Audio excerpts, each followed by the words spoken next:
Assalamualaikum warahmatullahi wabarakatuh. Lanjut, kali ini kita akan bahas soal UP PPG 2024 sesuai dengan kisi-kisi terbaru KL PPG 6.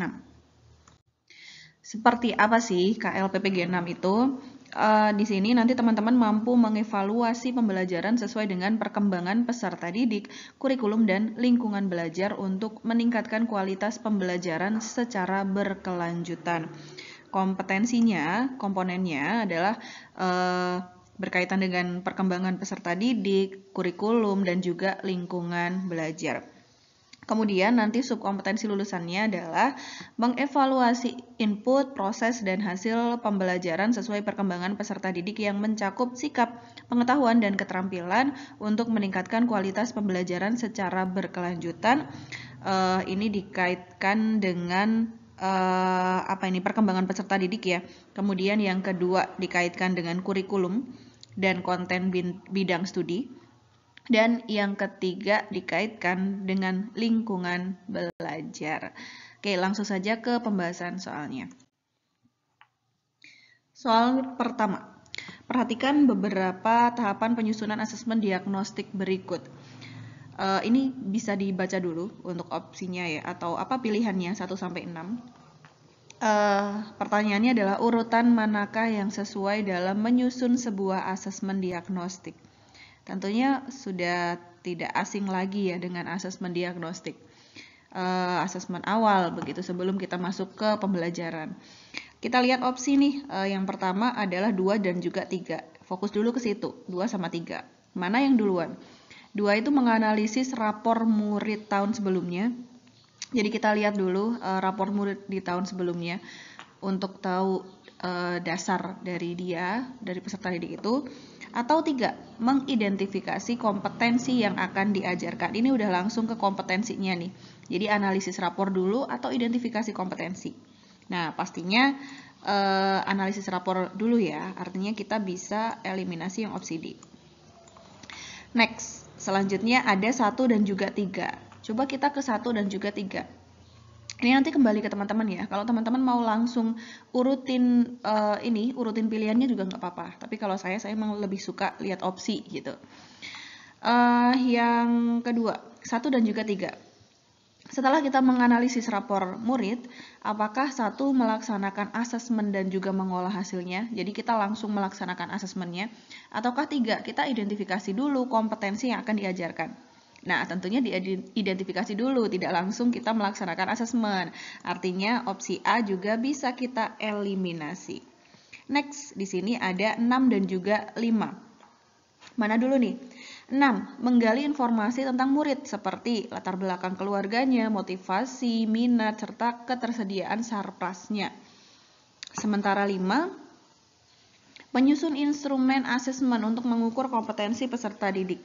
Jadi instrumennya dulu, apa kita gali informasinya terlebih dahulu nih tentang murid. Kalau misalkan teman-teman ragu, bisa lanjut di sini ya, 1 dan 6. Kalau 1 itu melaksanakan asesmen dan juga mengolah hasilnya, sementara 6 tadi ya, menggali informasi. Kemudian lanjutnya 5 dan juga ini 1. 5 itu menyusun instrumen asesmen, sementara 1 melaksanakan. Jadi kalau opsi B ini kita bisa lihat melaksanakan asesmen terlebih dahulu baru menyusun instrumen. Nah, pastinya kan tidak runtut ya, harusnya kan instrumennya dulu baru asesmennya dilaksanakan. Maka yang paling tepat adalah yang C. Dengan urutan, kita analisis rapor murid tahun sebelumnya, kemudian identifikasi kompetensi yang akan diajarkan, menyusun instrumen asesmen untuk mengukur kompetensi peserta didik, menggali informasi tentang murid, kemudian melaksanakan asesmen, dan terakhir menggunakan data untuk merencanakan pembelajaran yang lebih bermakna dan tepat sasaran. C ya jawabannya. Oke, ini untuk materi dari asesmen diagnostik. Sesuai dengan namanya, asesmen diagnostik tujuannya untuk mendiagnosis kemampuan dasar siswa dan mengetahui kondisi awal siswa. Asesmen diagnostik terbagi menjadi non-kognitif dan juga kognitif. Jadi kalau non-kognitif ini ada contoh-contohnya, dia tidak berkaitan dengan pembelajaran. Sedangkan kognitif nanti bisa dikaitkan dengan muatan pembelajaran. Jadi bisa di awal dari setiap kita akan melaksanakan nanti ada sebuah tujuan pembelajaran begitu. Kalau ini yang non-kognitif bisa juga di awal semester, nanti saat prosesnya bisa kita melakukan asesmen kembali untuk tahu. Pastinya kadang anak ada perubahan begitu ya. Next, soal kedua. Terdapat kompetensi dasar membuat teks diagram atau label tentang anggota keluarga dan kerabat secara mandiri dalam bahasa Indonesia dan lisan dan tulis yang dapat diisi dengan kosakata bahasa daerah untuk membantu penyajian. KD tersebut dapat dinilai dengan apakah penilaian kinerja, sikap, pengetahuan, portofolio, atau penilaian pengetahuan dengan tes pilihan ganda. Oke, kita cek dulu di soal tadi. Ya, ini diminta, ini kita lihat KKO-nya dulu pertama ya. KKO-nya adalah membuat. Oke, membuat itu teman-teman tahu dia bisa masuk ke pengetahuan ya, C6, HOTS. Dia bisa juga masuk ke keterampilan ya. Jadi membuat itu bisa pengetahuan, bisa keterampilan. Kemudian apa sih yang dibuat? Yang dibuat adalah teks diagram atau label. Jadi ada diagram gitu. Kemudian di sini ada kata kunci lagi, penyajian. Berarti nantinya disajikan. Nah, tentunya ini lebih menguatkan ya. Kalau ada penyajian, disajikan, teks diagram, artinya dia lebih ke keterampilan. Dan di opsi yang keterampilan adalah portofolio dan juga kinerja. Sementara portofolio itu merupakan kumpulan dari hasil karya peserta didik. Jadi udah fix, jawabannya adalah yang kinerja. Ya, kinerja itu merupakan penilaian kinerja ya. Penilaian untuk mengukur proses dari kegiatan peserta didik. Jadi ini sesuai dengan kata kunci membuat teks diagram dan nanti juga ada penyajiannya. Next, perhatikan pembelajaran berikut ini. Melalui pengamatan lingkungan sekitar, siswa dapat menganalisis perbedaan hewan menurut jenis makanannya. Alat evaluasi HOTS yang sesuai untuk mengukur tujuan pembelajaran tersebut adalah Oke, ini ada tujuan pembelajaran. Artinya tujuan pembelajaran mencakup ABCD gitu ya. Melalui pengamatan lingkungan sekitar, kita lihat behaviornya. Apa sih yang ingin diharapkan dari siswanya? Kita lihat adalah ini menganalisis. Sementara kita tahu menganalisis itu adalah C, berapa? C4. Yap, ini sering sekali muncul ya di soal. Menganalisis itu C4. Dan teman-teman tahu bahwa menganalisis itu adalah kognitif. Kognitif itu adalah penilaian pengetahuan. Artinya kita tahu ini bahwa tujuan pembelajaran tersebut adalah untuk penilaian pengetahuan. Yang ditanyakan adalah alat evaluasi HOTS. Oke. Karena tadi di sini kita fokus ke pengetahuan, maka kita pilih dulu di opsi yang dia merupakan penilaian pengetahuan. Jadi nyambung antara tujuan pembelajarannya sampai ke evaluasinya, begitu. Yang A tes lisan, oke ya, pengetahuan. Yang B produk, ini keterampilan. Penilaian kinerja, keterampilan. Penilaian diri, sikap. Wawancara ke sikap juga bisa gitu, ke mungkin pengetahuan juga bisa ya. Nah, kaitannya dengan menganalisis ini, maka yang paling tepat adalah yang A, tes lisan. Ya, seperti itu. Jadi mudah ya ternyata. Next. Oke. Guru kelas 6 melakukan penilaian terkait perumusan Pancasila. Guru menuliskan indikator dapat menyebutkan tokoh yang terlibat dalam perumusan Pancasila.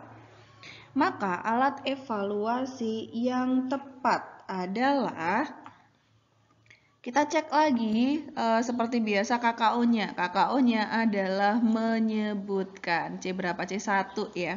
Menyebutkan itu pengetahuan. Kita cari coba yang pengetahuan. A. Portofolio keterampilan, tes tertulis pengetahuan, jurnal sikap ini penilaian sikap, pengamatan ini observasi lebih ke penilaian sikap, tes sikap ini juga sikap lagi. Oke, jadi jawabannya yang B. Next.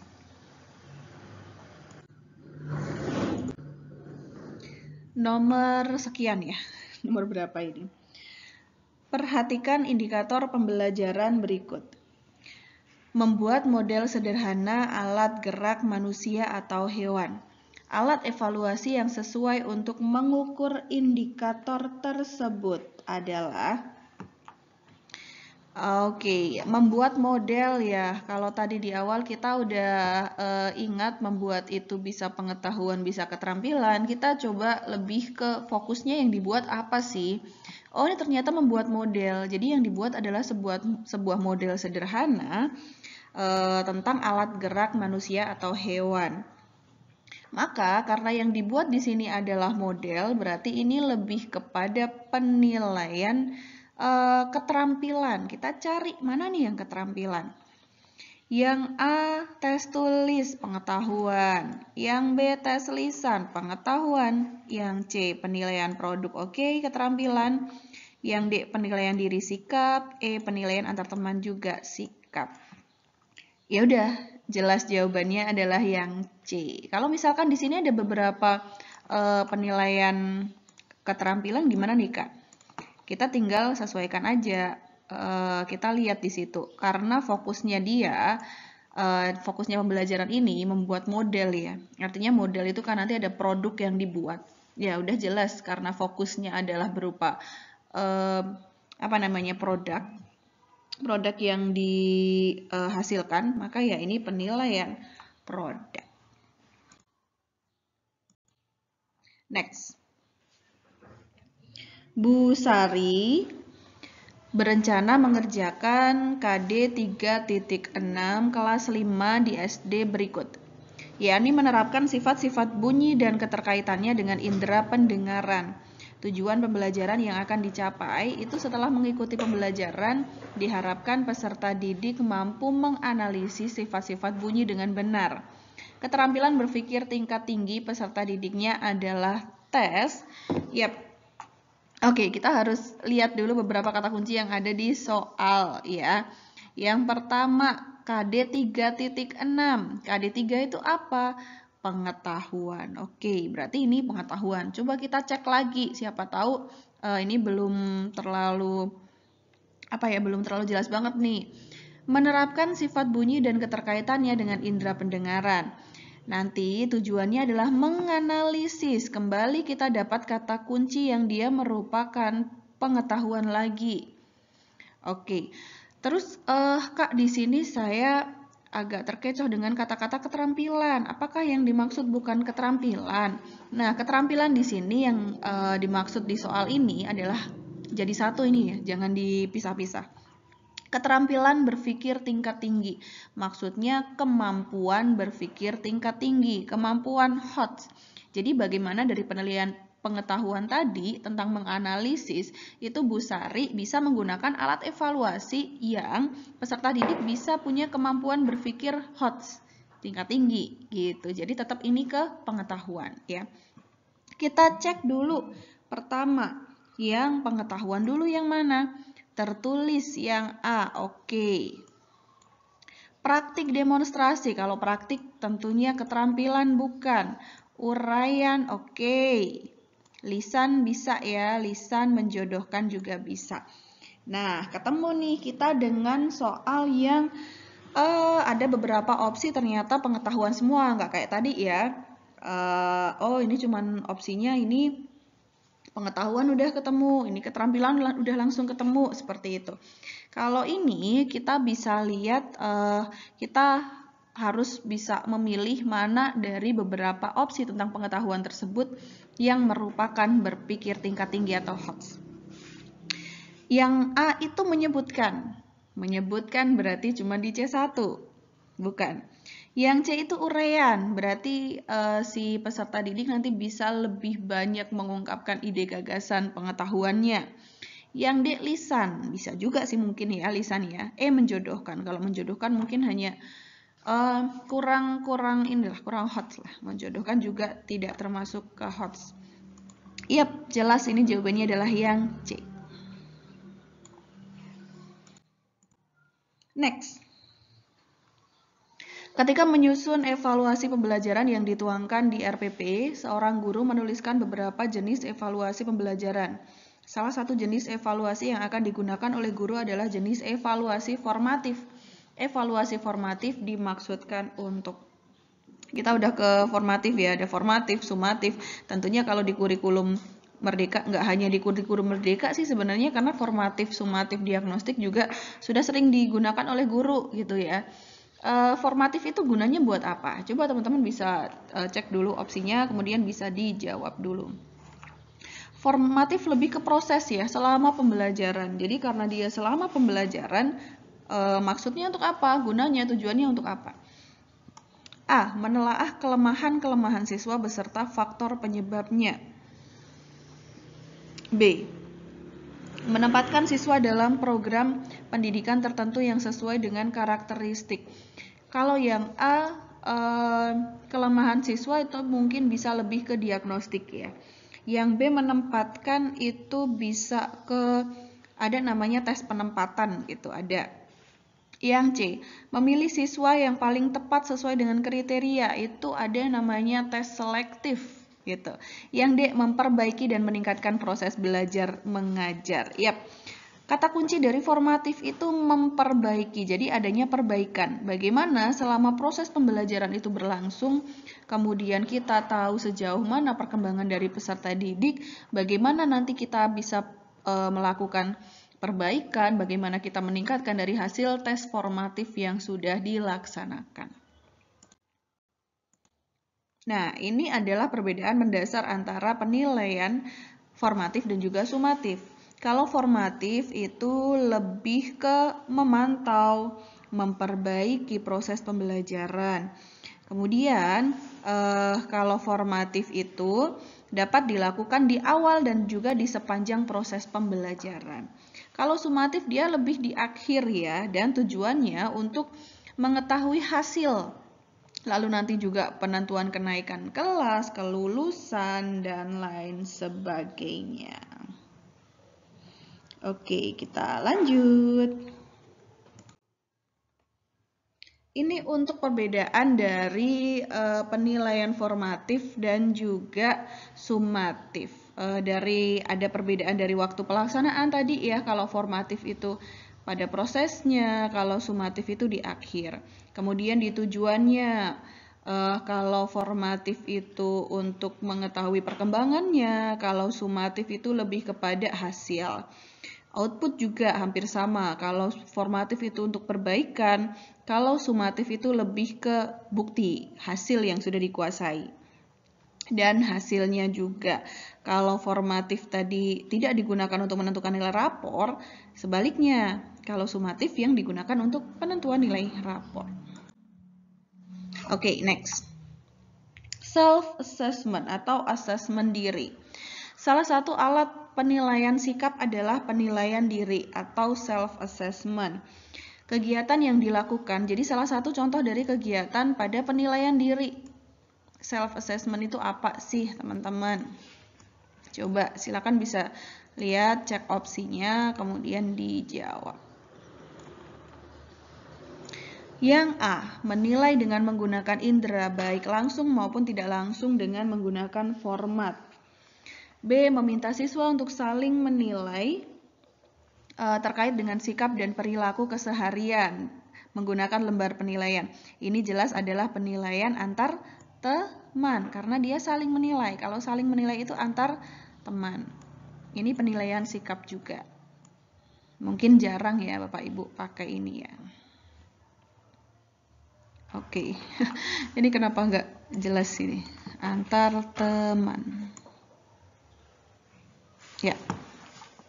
Kemudian yang C, mencatat hasil pengamatan tentang kekuatan dan kelemahan siswa tentang sikap dan perilaku di dalam maupun di luar. Ini adalah jurnal. Jurnal itu kan catatan ya. Bisa di dalam pembelajaran, bisa di luar, begitu. Kalau menilai, ini adalah observasi dengan menggunakan indera ya, langsung maupun tidak langsung, observasi. Yang meminta siswa mengemukakan kelebihan dan kekurangan. Nah, inilah yang merupakan penilaian diri. Jadi penilaian diri itu biasanya ada format, kemudian peserta didik menyampaikan kelebihannya apa, kekurangannya apa dalam konteks pencapaian kompetensi. Biasanya ada checklist ya atau tidak begitu. Misal ya, saya sudah menguasai materi sifat-sifat bangun datar segitiga. Saya bisa membedakan macam-macam segitiga. Saya bisa mengukur sudut segitiga. Nah, itu nanti bisa peserta didik mengemukakan kelebihan dan juga kekurangannya. Ini ya, teman-teman bisa dibaca materi tentang penilaian diri atau bisa di screenshot. Silahkan. Next, berikut ini yang merupakan penerapan penilaian autentik pada aspek kognitif tingkat evaluasi ditunjukkan oleh ilustrasi. A. Berry dapat mengelompokkan buah-buahan sesuai jenisnya. B. Cindy dapat menceritakan pengalamannya berbelanja di supermarket dengan runtut. C. Milky dapat mengoperasikan laptop dengan benar. D. Fiona dapat membandingkan penggunaan pensil warna dengan krayon. E. Rafika dapat mendemonstrasikan proses pembuatan telur asin. Apa sih penilaian otentik itu? Dia mencakup ada sikap, pengetahuan, dan juga keterampilan. Nah, fokusnya di sini adalah pada aspek kognitif. Kognitif itu pengetahuan. Coba kita cek KKO-nya. Mengelompokkan itu keterampilan, menceritakan juga bisa lebih ke keterampilan, mengoperasikan jelas ini keterampilan, membandingkan itu adalah pengetahuan, mendemonstrasikan itu jelas keterampilan. Ya udah, jawabannya hanya yang opsi D. Selesai. Next. Ini maksudnya ABCDE ya. Saat menyusun rencana pelaksanaan pembelajaran, seorang guru merancang penilaian yang dilakukan secara berkelanjutan dan didasarkan atas kumpulan informasi yang menunjukkan perkembangan kemampuan dan menunjukkan peserta didik dalam periode tertentu. Teknik penilaian yang sesuai dipilih oleh guru tersebut. Dalam periode tertentu ya, teman-teman mungkin ingat kalau ada kata-kata periode tertentu itu khas banget dengan proyek ya. Jadi proyek itu ada perencanaannya, ada penjadwalannya, ada periode tertentu, tidak serta-merta langsung selesai begitu.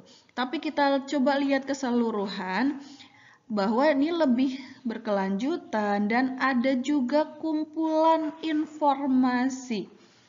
Ternyata ada kata kunci selanjutnya yaitu kumpulan. Kalau udah ada kata-kata kumpulan, jadi kumpulan informasi, kumpulan hasil belajar, kumpulan apa yang sudah dikerjakan oleh peserta didik, itu adalah penilaian keterampilan berupa portofolio. Oke, lanjut. Ini teman-teman tentang penilaian keterampilan, sedikit agak ngeblur ya. Ada praktik, produk, project, dan juga portofolio. Praktik itu dia lebih kepada mengukur keterampilan proses. Dan dia biasanya tidak dalam rentang waktu yang lama. Praktik itu bisa sekali langsung selesai begitu. Produk pun sama. Produk hampir sama dengan praktik. Kalau praktik tadi fokus kepada proses, produk itu fokus kepada hasil berupa produknya, hasil akhirnya. Biasanya ada teknologi atau seni gitu. Kalau project seperti yang tadi ya, bagaimana ini lebih kompleks, mengukur kemampuan peserta didik dalam mengaplikasikan pengetahuannya. Jadi dia ada perencanaannya, ada penjadwalannya, bagaimana menyelesaikan sebuah tugas project dan dilakukan dalam periode waktu tertentu. Ini biasanya lebih membutuhkan waktu. Nah, kalau portofolio itu tadi kumpulan dari hasil belajar peserta didik. Next. Bu Leni selaku guru kelas 5 SD mengajak peserta didik merefleksikan cara belajarnya. Kegiatan ini termasuk jenis penilaian apa? Refleksi ya, teman-teman tahu ada assessment of learning, ada as learning, ada for learning. Sementara to learning itu tak ada. Off learning itu sama dengan off dulu ya. Off learning ini sama dengan sumatif. Jadi penilaian di akhir begitu untuk lebih mengetahui hasil dari belajar peserta didik. Ini sumatif. Bisa kebaca nggak ya kalau ini tulisannya sumatif. Kalau as learning dan juga for learning itu dia lebih kepada formatif. Oke, jadi ini formatif gitu. Jadi formatif juga dia lebih banyak ke prosesnya gitu ya, proses pembelajarannya.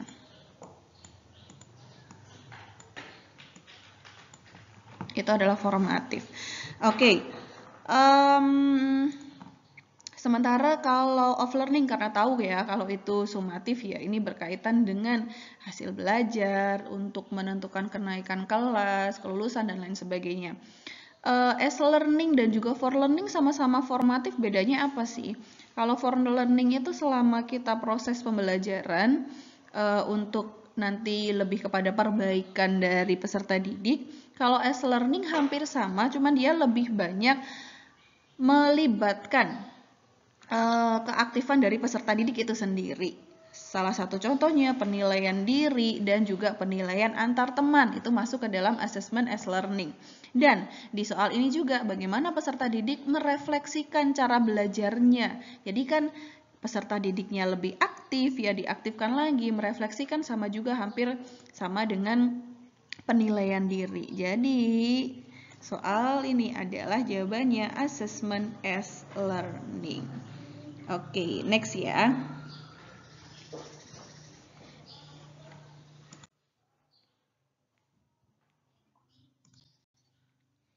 Oke, ini adalah penjelasan dari 3 asesmen tadi, assessment as learning, for learning, dan juga off learning. Karena tadi sudah saya bahas, jadi nanti bisa dibaca sendiri ya teman-teman ya. Next, salah satu prinsip asesmen adalah bahwa asesmen merupakan bagian terpadu dari proses pembelajaran, fasilitasi pembelajaran, dan penyediaan informasi yang holistik sebagai umpan balik bagi pendidik, peserta didik, dan orang tua atau wali siswa dalam menentukan strategi pembelajaran selanjutnya. Adapun penerapan yang tepat asesmen dalam pembelajaran tergambar pada situasi berikut. Jadi asesmen itu gunanya untuk yang mana sih? Coba. Yang A, pendidik menentukan kriteria ketercapaian pembelajaran dan menyampaikannya kepada peserta didik, sehingga mereka memahami target yang perlu dicapai.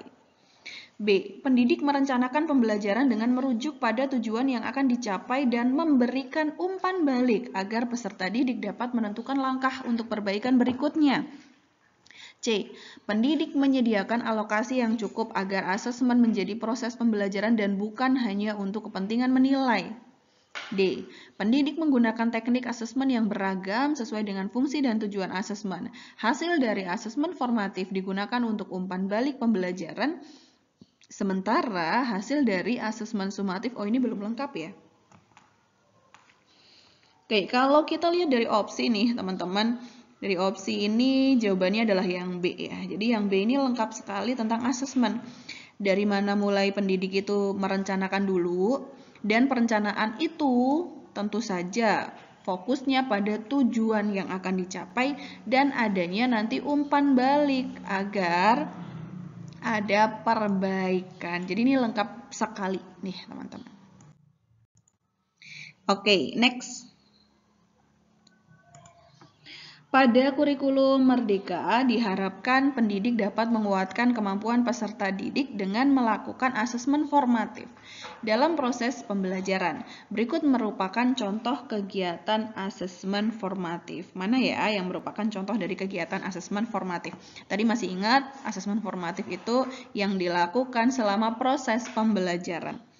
A. Peserta didik mengerjakan soal yang dibuat pendidik setelah menyelesaikan materi pada satu tujuan pembelajaran. Ini setelah, berarti di akhir ya. B. Setelah pembelajaran berlangsung, pendidik menyampaikan pertanyaan kepada peserta didik untuk mengetahui tingkat penguasaan materi untuk memberikan umpan balik.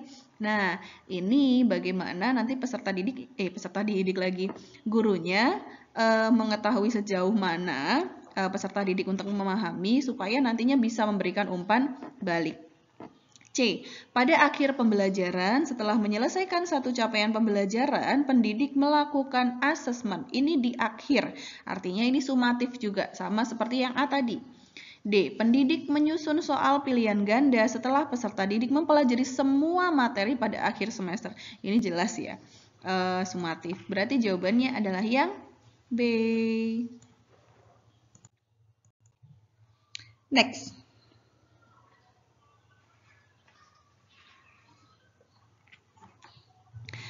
Pendidik telah melaksanakan asesmen untuk salah satu tujuan pembelajaran atau TP, mata pelajaran IPAS fase C, yakni menyelidiki ragam sumber energi yang dapat dimanfaatkan di lingkungan sekitar. Indikator atau kriteria ketercapaian tujuan pembelajaran, yakni KTP-nya adalah 1. Mampu menguraikan manfaat sumber energi.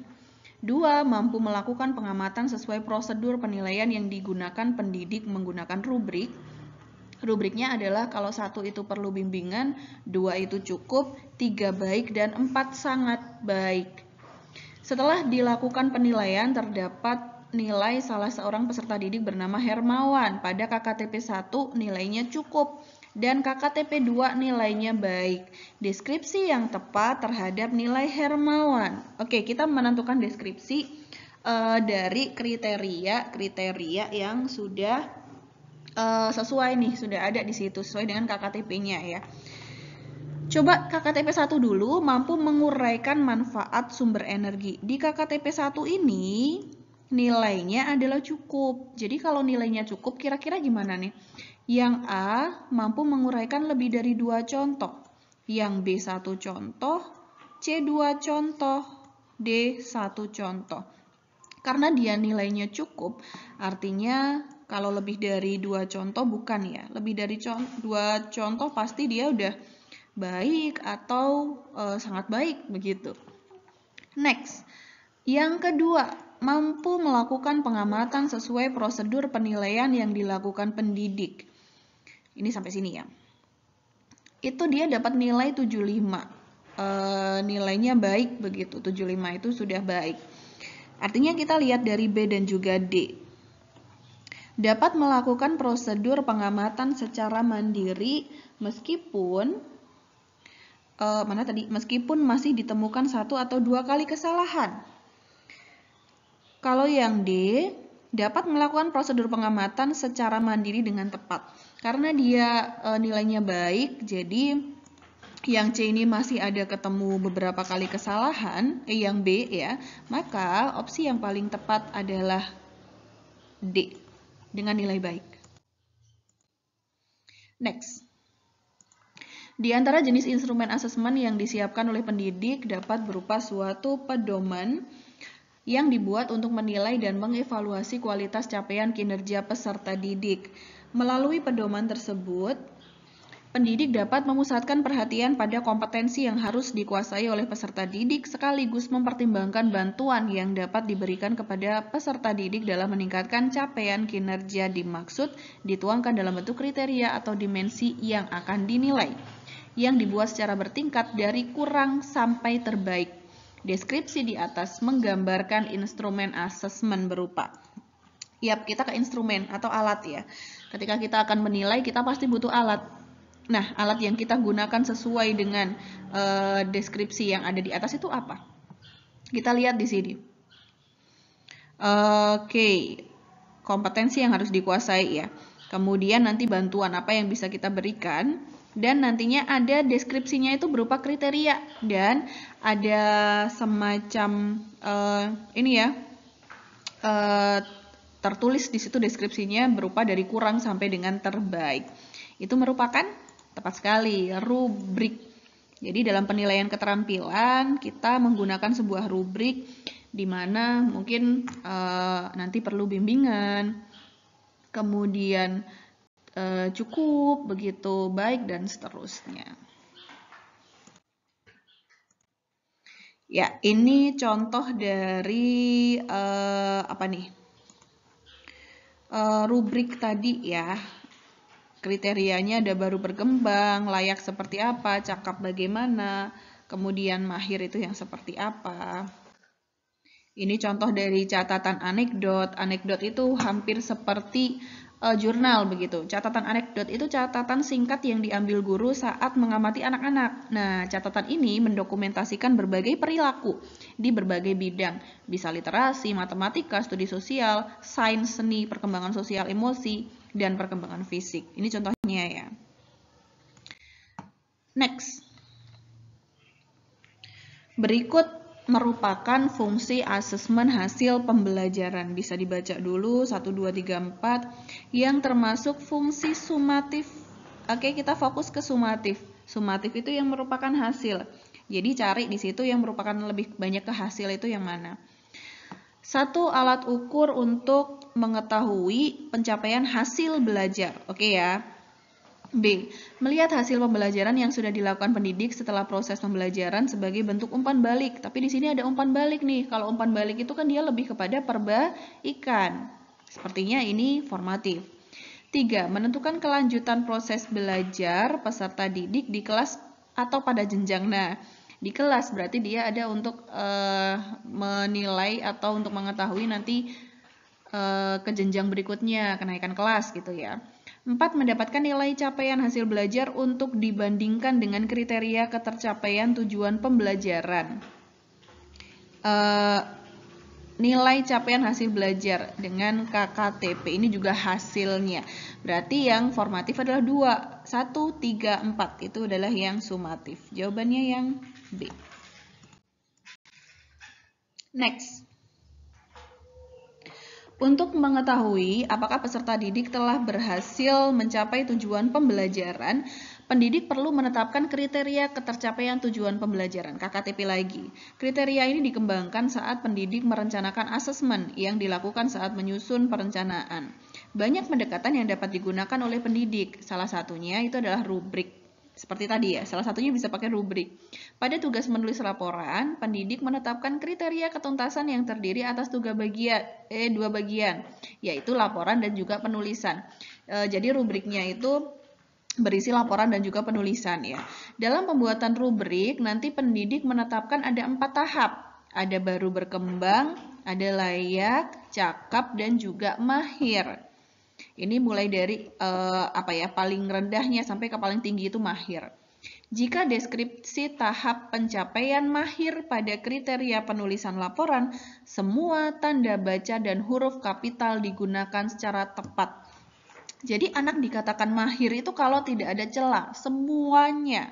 Tanda bacanya, huruf kapitalnya udah tepat, itu mahir. Nah, pada tahap pencapaian cakap itu di bawahnya mahir ya, udah di atasnya layak. Seperti apa kalau cakap? A. Sebagian kecil tanda baca dan huruf kapital digunakan. Sebagian kecil tentunya dia masih baru berkembang. B.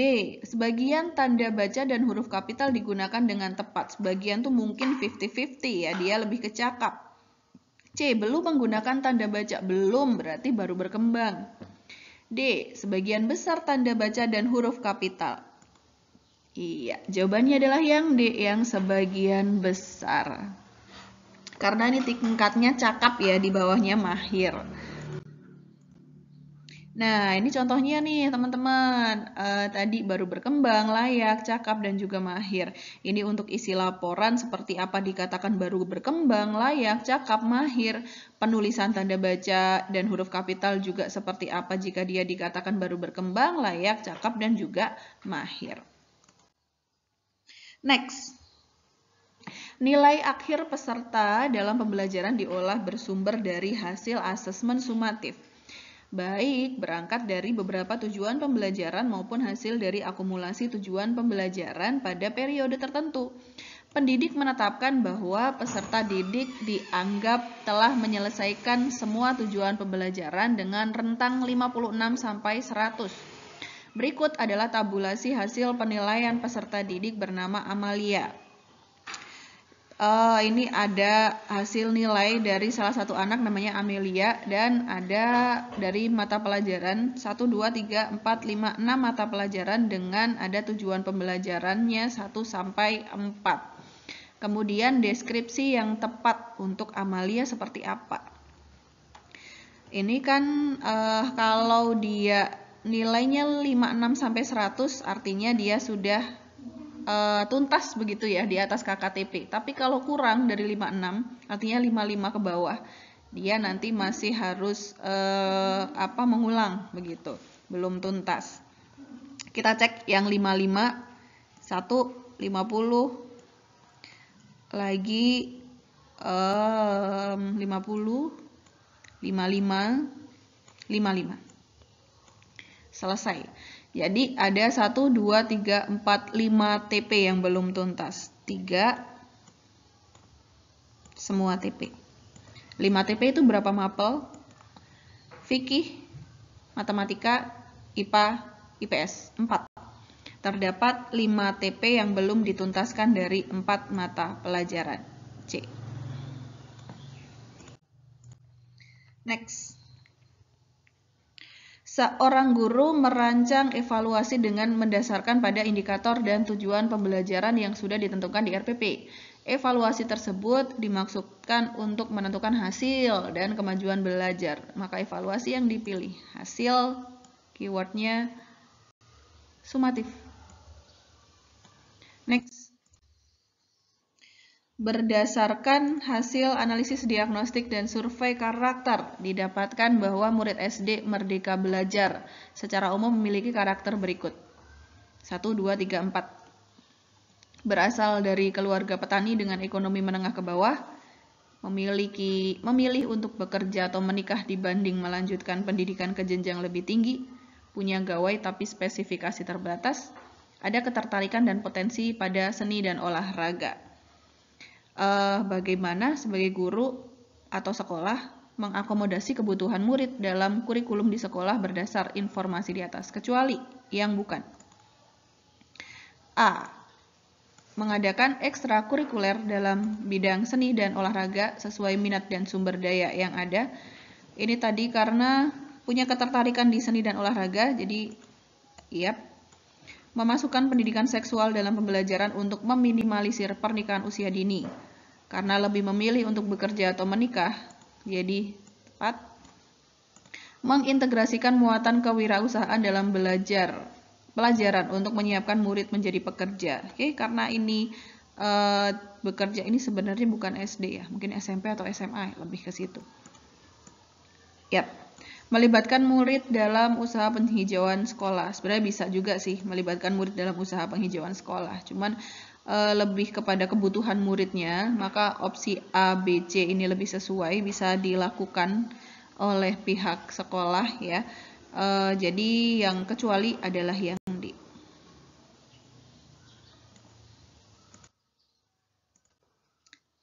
Sekian pembahasan kali ini ya, KL 6. 20 soal di KL 6. Semoga bermanfaat. Sampai jumpa di video selanjutnya.